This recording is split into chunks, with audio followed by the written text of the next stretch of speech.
रत्नागिरी जिल्ह्यातील खेड शहरातून एक मोठी बातमी समोर येते। खेडमधील एका उच्चभ्रू वस्तीत भर दिवसा घरफोडी झाल्यानं परिसरात खळबळ उडाली आहे। खेड शहरातील स्वरूप नगर येथील नील हाइट्स अपार्टमेंटमध्ये अज्ञात चोरट्यांनी आपला हात साफ केला।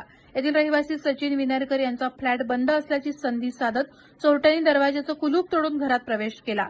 चोरट्यांनी घरातील कपाट आणि सामानाचं मोठ्या प्रमाणावर नुकसान केलं असून सुमारे 7 ते 8 हजार रुपयांची रोकड लंपास केली आहे। या घटनेची माहिती मिळताच खेड पोलिसांनी घटनास्थळी धाव घेतली। या प्रकरणी खेड पोलीस ठाण्यात गुन्हा दाखल करण्यात आला असून पोलीस आता सीसीटीव्ही फुटेजच्या आधारे चोरट्यांचा शोध घेत आहेत। मात्र सुरक्षित मानल्या जाणाऱ्या उच्चभ्रू वस्तीतच चोरीची घटना घडल्याने आता नागरिकांमध्ये भीतीचं वातावरण निर्माण झालंय। प्रहार डिजिटलसाठी राकेश कोळी, खेड।